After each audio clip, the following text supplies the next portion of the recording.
What's up, guys? This is Sam Meehan with my buddy Alex Garzinski, and this is the fourth pair. I think it's our fourth episode of the fourth pair, if I'm not mistaken. Woohoo.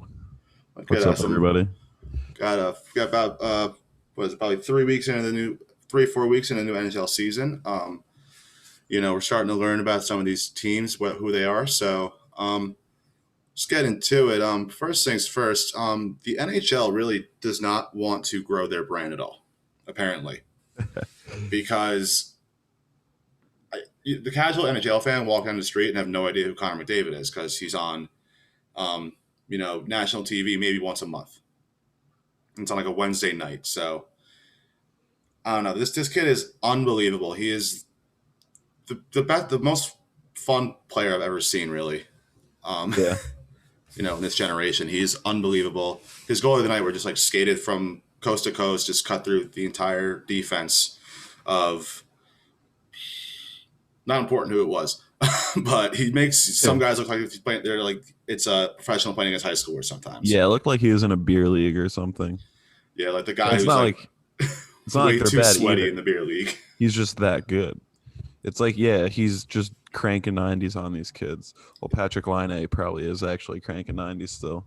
But he's just ridiculous, dude. And the fact that I have to allegedly pull up an illegal stream just to see him play most of the nights, and I can't see him on like NBCSN or CBS every single time he's playing is just criminal. He is, you said it, he's probably one of the most fun people to watch, if not the most fun player to freaking watch. And like I said, allegedly, I have to go on an illegal streaming site just to watch him. It kind of grinds my gears, you know? Yeah, he needs to be in prime time at the very minimum once a week. Yeah. But you got to put on two dog shit teams right now in Chicago and Detroit on a Sunday afternoon. So Yeah, that would have been nice to see in 2011. yeah, exactly. How about throw McDavid, throw Austin Matthews on this? Those are some of these Canadian players that no one knows about. Yeah, just I don't know, grow the game a little bit more. There's so many players out there that are so good that no one even knows about because, and I'm pretty sure NBC just like they're not renewing their contract with the NHL or something too. So it's Yeah, just so that's going to be fun when you got to go to USA Network to go watch a Stanley Cup final game. yeah, it's just I don't know. It all went downhill once Doc Emmerich decided to retire. So Yeah. that's what I'm blaming everything on. So that's get it off my chest before we really get into anything. Um, Also, like in a shocking news this week was Penguins GM Jim Rutherford decided to step down due to personal reasons. This is Jim Rutherford who took over the Penguins when they were a bit of a downward slide in the 2013-14 season, and quickly got them back into Cup contention and won them back-to-back Cups in 2016 and 17.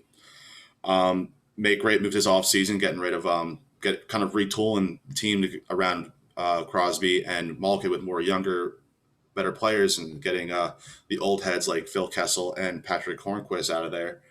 Also, Rutherford he was a GM for Carolina for a long time when they won the Cup in '06. He was leading that team too. So one of the best execs in hockey, and then kind of out of the blue just decides no more. I'm not sure if this is an unofficial retirement or if he's going to bounce back, go somewhere else, come back to the team at some point. But this is a shocking move, really, on from the Penguins. Yeah, he doesn't really have anything to prove. You know, Mhm. he doesn't have to give us answers if he doesn't want to. And if it is something serious, he has all the right to, deal with it how he needs to. I mean, at the end of the day, really it's just hockey, Some things are more important than that. So, hopefully it's not too serious. And hopefully maybe if he's willing, he wants to step back into that role, he can. But I think everyone just needs to, let him do his thing. Yeah, he's 71 years old. He's won 3 Stanley Cups as an exec. He played probably I think 12, 15 years in the NHL. Take if you want to retire, enjoy your time. But it'll be curious to see how this affects the Penguins moving forward because Rutherford was very good at making like big trades like before the deadline where prices are going to skyrocket. He was always great at making deadline moves to improve that especially these Penguins teams to make playoff pushes. So and The Penguins they've been pretty solid this year, but I think they do need to make a move or two if they want to be a legit contender for the Cup. So we'll see if this interim GM can fill those shoes in and make some moves. And another little headline that happened on Saturday night after the Rangers blew yet another lead to the Penguins. Um, Tony DeAngelo, who last season was a absolute stud, was ranked fourth in points among NHL defensemen. He had, I think, 53 points in 68 games. That's an incredible clip. Um, if you've been watching Rangers this year, you know he has been absolute horseshit in every aspect of the game. And I guess maybe I don't know who it is. Someone checked him and punched him in the face last night in the locker room, a fellow teammate. And then this morning, Tony finds out, "Hey, bud, you're on waivers. Pack your bags. Get the fuck out."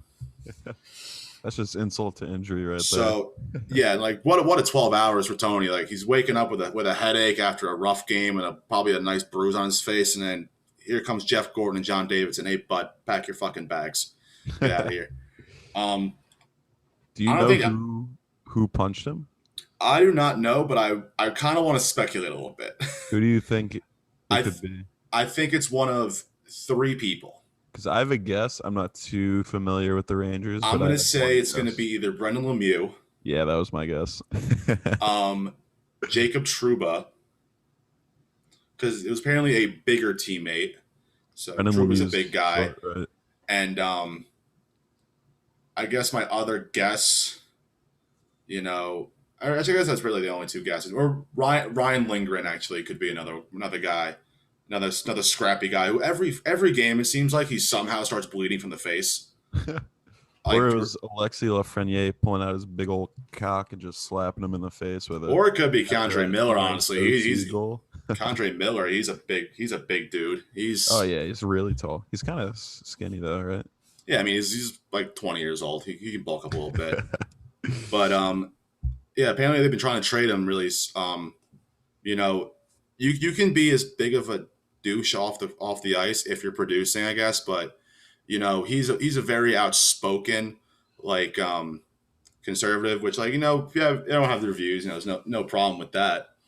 But he's it's starting to think like I'm pretty sure that DeAngelo was at the Capitol a few weeks ago during the insurrection at this point. So, if you're putting up points, you're producing, and we can look past some of your your douchery off the ice. But if you're going in with like a -5 through freaking 8 games and can't produce a fucking assist, it's pack your bags, get out of here. The Rangers have too many young prospects on defense to let this guy take minutes. So, are you happy with him getting waived?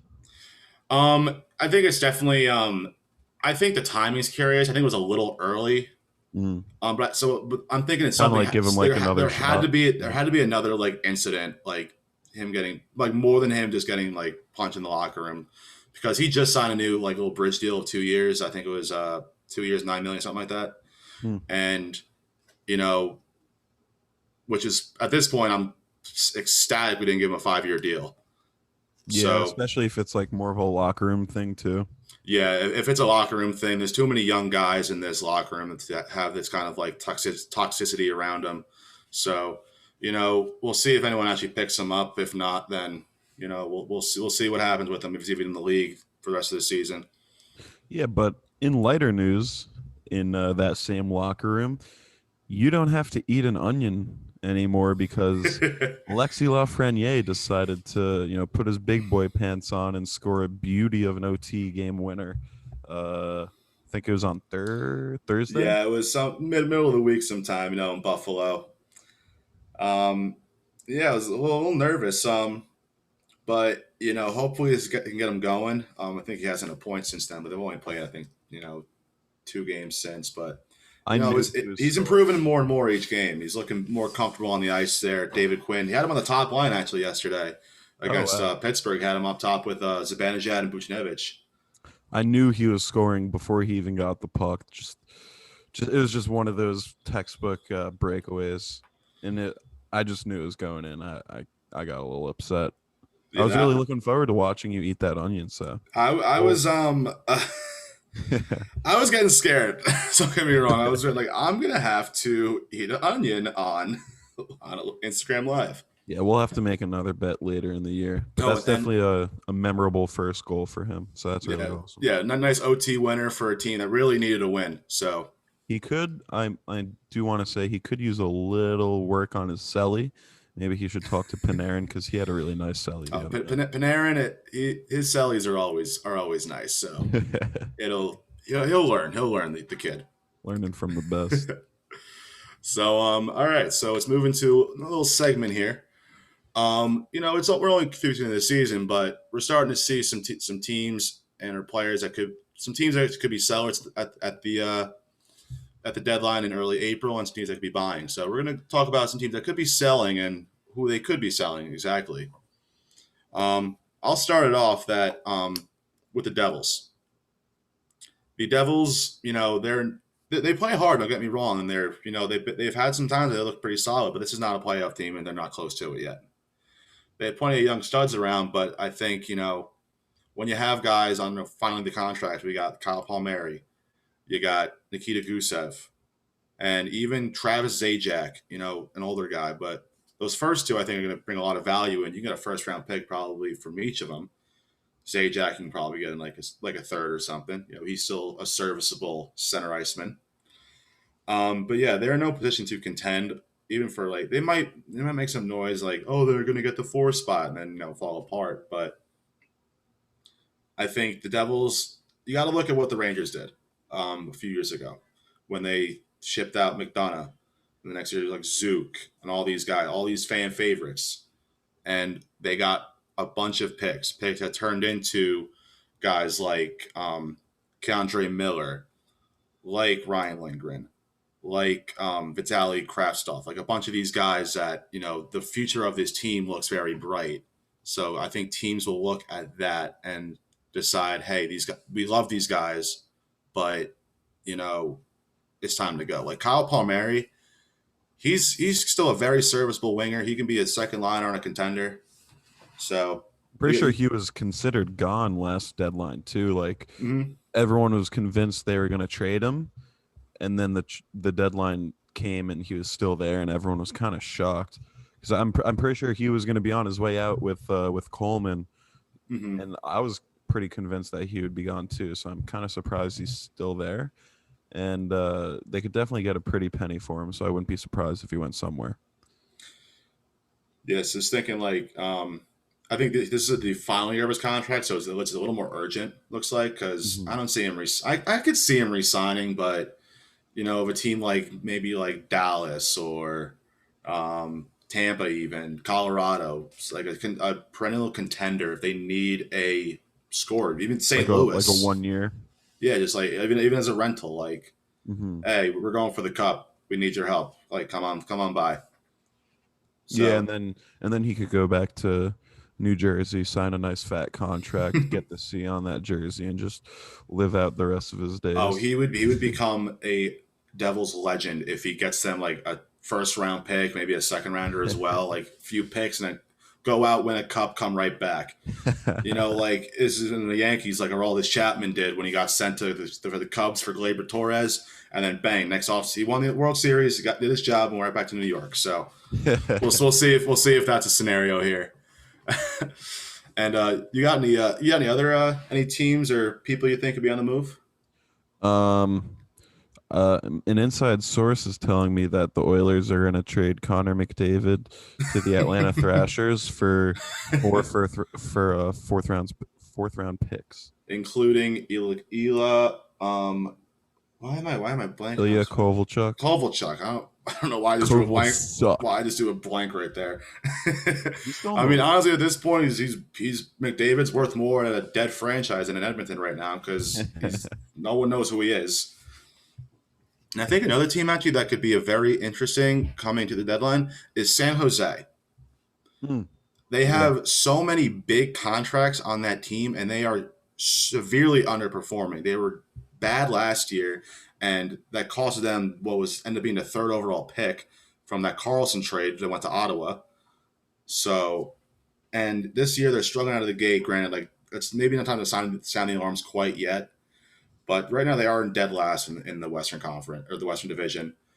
Um, and if it's time to rebuild, you can't be paying Brent Burns $9 million a year for the next, I think, like 6 years, 4 or 5 years maybe, and Yeah. Eric Carlson as well as a few years left on his big deal. If teams don't mind taking on that money, I could see both of them, if not one, probably one of them, if not both, sent out to contenders too, because both of them are still very solid defensemen. Yeah, kind of looking at them, they kind of seem like the Toronto of the West. Hmm. If you sort of look at it like that, they have all these big contracts and all of this skill throughout their team, but they just can't click enough to actually win a cup. It's So I it's don't. it's Yeah, like them. San Jose now is what Toronto could be in like 3 years. A team that's out of the playoff picture, but have way too many big contracts. So yeah, I think that's a very interesting something to look at moving forward with San Jose. And the only other one I really have is Columbus with one of their goaltenders. At some point, a goal is going to go down, and it's somewhere in the league, and they're going to need a goalie for a playoff team. They got two very solid goalies in Jonas Korpisalo and Elvis Merzlinkis, however the hell you pronounce it. But both have been playing really good this year, so it'll be interesting to see if a team needs a goalie. Like Washington, I could see. Like Washington, they're first in the East, but they've given up the second most goals in the East, so they can't really. That's not something you really sustain for a full yeah. season. That's definitely not sustainable if you're trying to make it deep in the playoffs. Like in the playoffs, you got to be able to lock it down and keep teams from scoring more than lighting up the scoreboard yourself. Yeah. All right, and now in a bit of a in reaction to this week's fiasco on Wall Street, we're going to do a little NHL stock market here. Teams and players who are surging, crashing, who are trending up and down. So, Alec, you got anybody trending up right now or down? Yeah, trending up actually, and I know you're a huge fan of them. The Vancouver Canucks. I took them as my pick last week for the gambling segment, and I said, this is a great opportunity for them to kind of get back into their groove, get back on track. They were playing the Senators at the time, and they ended up winning, and they haven't lost since. They're currently on a 4-game win streak, and they don't look like they're going to stop anytime soon. Yeah, this team is electric. Like, oh my goodness, I they are the most fun team to watch in hockey. I think because any given night, I feel like they can explode for 7 to 8 goals. And so let me see if I can find their scores here over the last few days. All right, so they played yesterday. Um, they beat the Jets 4-1 yesterday. For their fourth win in a row. But yeah, they've scored 4, 5, and 7 in their 4-game winning streak. I think they scored more. And they've only, and literally all those games they've only allowed one goal each, which is the big thing for Vancouver. Yeah. If they can start holding it down defensively, if Braden Holtby can get rolling, then oh boy, watch out, Canada. This team is ready to plow through that division. Because you could score all the goals in the world, but if you don't have good defense to go along with that, it's not going to be sustainable. That's kind of like what we were just talking about with the Capitals. Mm-hmm. But yeah, I really like them. And I think the only other team that's kind of scoring like that or right now at least, is Dallas, who's who I thought wasn't going to come out too hot. Maybe they're a little sluggish. Same thing with Tampa Bay, but Dallas, oh my God, they're not taking any prisoners. They're just, no lube, just going right in. Yeah, we're getting we got Dallas Carolina later today, so that's going to be a fun matchup between those two. Oh, that's today. Both 5 o'clock on today being Sunday as we record. So yesterday for those listening, I got some stock going down here. Ooh. With the Rangers goalie tandem in Igor Shesterkin and Alexander Georgiev. So coming into the year, I was big on these guys being maybe the one of the better tandems in the league, and someone's going to spend big time on one of them, whether it's this deadline, the offseason, or even next season. But they're both struggling a bit out of the gate. And the Rangers, like, they've not been playing bad defensively, which is shocking to say. I mean, DeAngelo has been terrible, but like Adam Fox has been a stud. Keandre Miller is already proven that he's like NHL ready. He's been in the top pairing for the past few games up with Trouba. Trouba is, he can have his moments, but when he's not with DeAngelo, he looks a lot better. But they're just letting goals in that really shouldn't be going in, and that's a big reason why these Rangers are losing. So hopefully one of them figure it out, because one of these two guys is the Rangers goaltender for the foreseeable future. And coming into the season, I was certain it was going to be Shesterkin. I think Georgiev had a few good games to start the season, but he's starting to fall off a little bit. So it's going to be very interesting to see how this unplays, how this ravels up. I think they got to figure it out. Like they're both very good goaltenders. They've proven that. Georgiev obviously more than Shesterkin has much more NHL experience, but I'm getting a little nervous here. I'm not gonna lie. Yeah, it's still early. I think it's still a little early to say that Shesterkin's Calder hopes are up. Yeah, But we're 8 games into the season. they played 4 each. A bust. I'm kidding. It's not overreact, but he is 100% a bust. Yeah, no, it's definitely, goalie is the hardest position in sports besides I'd say like a pitcher in baseball or hitting, a baseball. Like it's just very easy to get in your own head and let other people get in your head. You have one bad game or let up one bad goal. It's very easy to just let that get all to you. So you really got to be mentally tough more than anything. And, I think these guys definitely have that mental toughness. They just need to, work some things out and figure it out for themselves. But I definitely think one of them is definitely going to get hot. I feel it. Yeah, at some point, one of them's going to get grooving. Like this is what this is classic Rangers like here. I think one of them's going to post a shutout in the next 2 games. All right, yeah, I would love to see that. Yeah, I'm sure you'd love to see. But you got any more stonks here? Yeah, NHL Player Safety continues to tank. I think it's now a penny stock. NHL Player Safety sucks. It's a joke. It's just they'll penalize someone for like a questionable hit that wasn't, malicious at all. Still a bad hit. I understand. Penalize 1 game, 2 games, but then there will be just a disgusting hit. They won't even like look at it. Like, are you kidding? Like, the other night when Vegas was playing St. Louis, Mark Stone just had a nasty hit on Tyler Bozak. Didn't get a penalty on the ice. Justin Falk of all people, drops the mitts, chucks a few knucks with him. And then NHL Player Safety doesn't decide to give him a 1-game suspension or a 2-game suspension for other things that have been penalized for way more.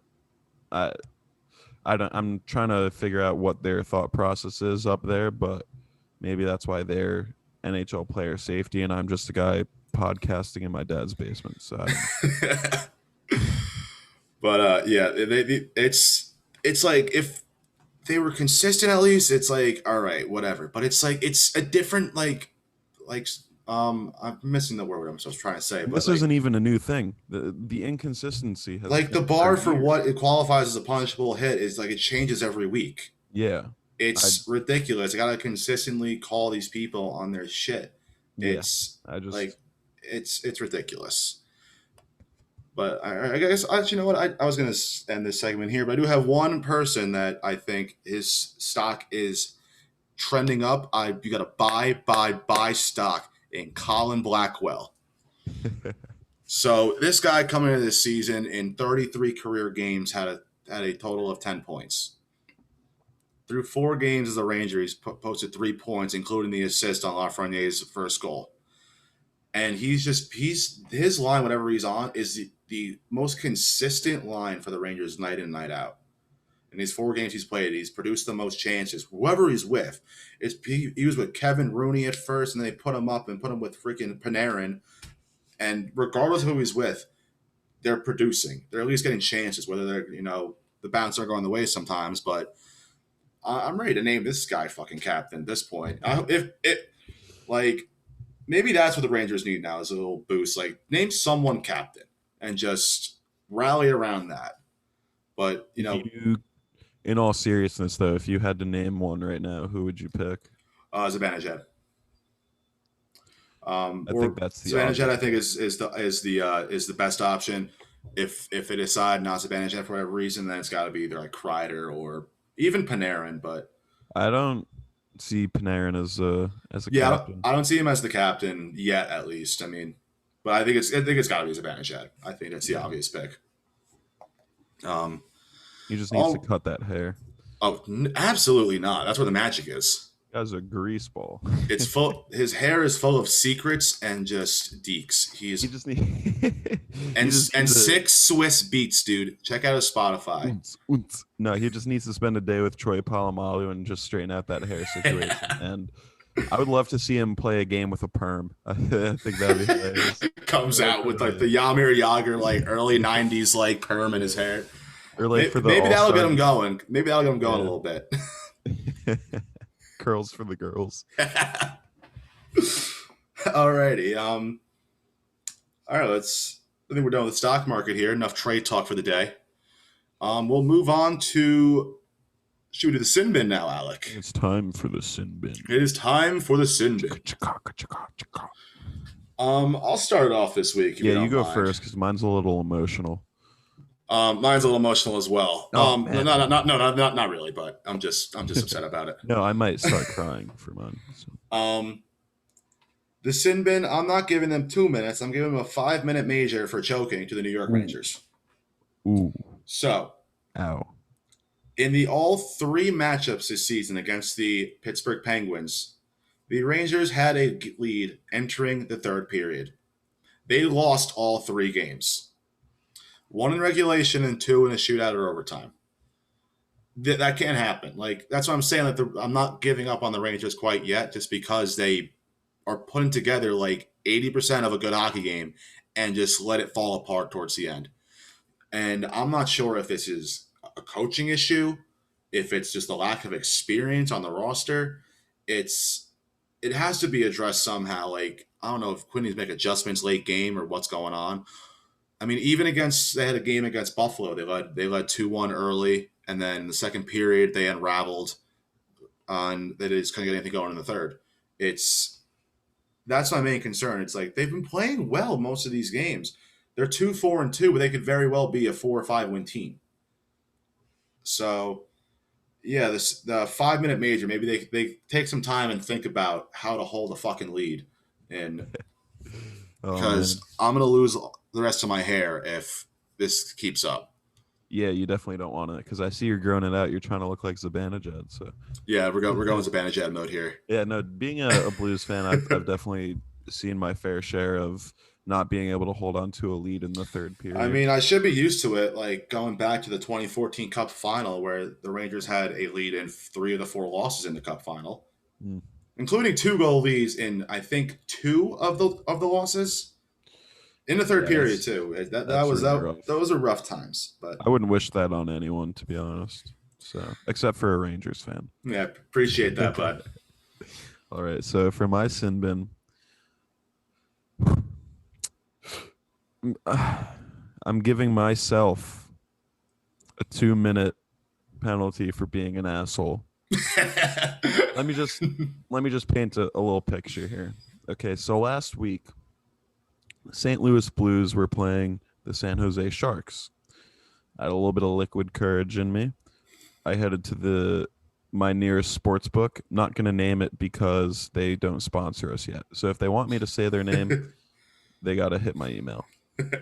I placed a $50 wager on the St. Louis Blues. They were like minus 200. They ended up beating the Sharks. So the ticket was worth $75 because you get what you wagered plus the winnings. So I went back to the track yesterday, cashed in the ticket. I kept the 50 that I wagered, and I put the $25 of winnings on the Blues again, who played last night, Saturday night. I get back again, a little bit of liquid courage. I sit down in front of the TV, turn on the game, go to my pocket to grab the ticket to give it a good luck kiss, and it's not in my back right pocket. So maybe it's in my No. back left pocket. Oh no, it's not in my back left pocket. Maybe it's in my jacket. Oh no, it's not in my jacket. The second I couldn't find the ticket, I knew they were going to win. And what do? They put three in the net before the 2 minute mark. There somewhere, someone has a ticket worth $40, and I want it back. I I just need to. I need a timeout. That's completely my fault. I don't know what Unrelated, we will be starting a GoFundMe to fund Alex winnings for the St. Louis Blues from last night. I just don't know where I put it, dude. I'm kind You of check your upset. wallet or anything? You check your No, it's car? not. Like, It's not in there. And like I checked everywhere it could possibly be, and it was like 25, and I think the total ticket would be like just under $40, oh like my 38 gosh. or something. I'm just I it's my fault. So I'm just upset. I knew they were going to win the second I couldn't find the ticket. I just knew it. And of course they ended up winning 6-1. So Well, we're all thinking of you in these hard times, thank Alec. you. I I hope you can appreciate make that. it through this. This is a safe Maybe it'll space. pop up at some point. You know, you'll be doing something, whatever, and just falls out. You know, Yeah, somewhere. everything that I've like lost, I've found when I stopped looking. Like one time I couldn't find my wallet for like a couple days and I looked everywhere and I just gave up. And then I finally was just sitting on the couch and I just was like, huh, what if I just put my hand in the crack? Just one last look. And then right And there, it was literally right in my hand. So I hope it shows up. that's that's a terrible Yeah. story there, Alec. I'm just I'm wishing you the best thank you moving for being forward. there for me. And while we're on the topic of game picks, I think it's time we move on to our game picks for what will be Tuesday night. Yeah. No, no, for Monday, I believe. Oh yeah, Monday. Yeah, no shit. Why would it be Because Tuesday? last week there were Yeah, I no don't know why I was like Monday stuck in games. last week, but we have a full slate Monday. The very first NHL games in February, so that's exciting. Ooh, very nice. New month, new time to make some winners. I will start off with so I went last week went 1-1, had the under in Philly that they scored about 18 goals, I think, so missed out by a little bit there. And then I had the Capitals a plus money, a plus 120 against the Isles. They won that game. So I went a nice 1-1 last week to make my season record now a nice 6-4-1, if I counted it correctly. But tomorrow we're gonna go with two little kind of I guess a little bit of a system play here. We're gonna go with the Bruins minus 140 against the Capitals. This season, when the favorite loses the front end of a back to back, they're winning the second game about 80% of the time. So I like the Bruins here to bounce back against the Capitals. Numbers don't lie. Yeah, numbers don't lie. It's, as impressive as the Caps have been, they maybe eventually they'll lose in regulation, but they have a point in all 9 games this season. But it's incredible. And then we are going to go next. We'll go with the we're gonna go with the Canadians at minus 130 against. I think they're gonna put an end to this Canucks winning streak here. So yeah, the Canucks won 4 in a row, giving up, scoring about a million goals a game, and letting up 1 goal in the game the last 4. But this Canadian team is very strong. They're coming off a loss themselves to Calgary. I know it's not the same matchup here, but I do like the Habs tomorrow. Yeah, that's definitely going to be the game to watch tomorrow night. And I'm on the opposite end of that. I'm on the Canucks at plus 138 on DraftKings. I'm Oh riding the wow, hot. so the Canadians are gonna be more like what minus like Minus 150, 167. 67. Ooh, Yeah, I'm gonna ride I the might hot have to hand. backtrack on that actually. Then yeah, Interesting. yeah, I'm gonna bet. I'm like in my head. I wrote down the numbers and I had the Flames number from yesterday where they're at minus 130. So we're gonna backtrack because we're gonna scratch the Habs off of my ticket because I do not like that value there. Can you get me a number value on the Winnipeg Jets for tomorrow? They are pick 'em against the Flames. Air Pick'em. All right, I'm gonna go with the Flames. Okay. I always like the Flames. I think they're not doing too well this year though. Yeah, they're coming off a nice win against Canadians where they shut them out. They have plenty of talent. They're kind of getting a little unlucky this year, but yeah, the Jets are still do not have the services of Dubois yet. As for the mandatory 14-day Oh, it is quarantine 14 days. period for really anyone going into the Canada from the states, and I know that's NHL players included. So there's obviously still missing the guys they traded for Dubois. So and the Flames the Flames are grooving a little bit. We'll take them at a pick 'em tomorrow. Okay, cool. Yeah, so I'm gonna roll with the Canucks, the hot hand. Um, oh well, actually, first my picks last week. Sorry, the first week I did really bad, and I made an apology, and I told you that's not who I am. Well, guess what? I've been on a bender since then. Last week I took the Canucks, said they were gonna get back on track with a nice win over the Senators. They win, thank you. I think they And then won I, like 7-1 or something. yeah, it was a blowout. And then I took the Predators against the Blackhawks. They won in overtime. Thank you very much. And then I took the Devils, who lost to the Flyers. I think it was 5-2 or 5-3.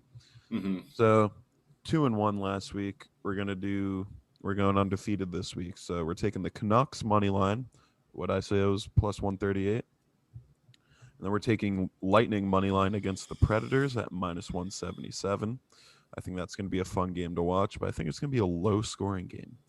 So I'm thinking the over in the Canucks game and the under in the Tampa Bay game. Those are unofficial picks. But then my third pick is taking your New York Rangers to finally beat the Penguins. They're pick 'em right now. Yeah, I was prepared to put them on my ticket for the day, but I didn't want to be too biased. But yeah, they got to figure it out. They're playing good hockey for the most part. I Just watched the game on Saturday. I thought they were going to win it. they should have, it was a hell of a game. One of the most exciting games of the season, all of NHL. But um, again, they may be a big performance they need from Shesterkin tomorrow or something. I'm assuming it's gonna be Shesterkin tomorrow. They've been generally going back and forth each game with them. So maybe he can get rolling tomorrow against a rolling Pittsburgh team. Yeah, that'd be great to see. Yeah, so those are some great picks. I feel a nice undefeated week coming in. Yeah, I feel The like weekend. nice 3-0 for you, nice 2-0 for me. So Yeah. well, actually, that's impossible actually because we're on the opposite of that. We're on Oh, actually no, not anymore, not anymore. no, Okay, no, not anymore. So it is that's right. possible now. It's meant to be. Yeah, it's meant to be now. So we actually do have a little surprise coming up next episode. We're going to be having a very special guest on the show. Nice Ooh, little that's interview. right. Not going to name any names yet, but it's going to be exciting. So look forward to that.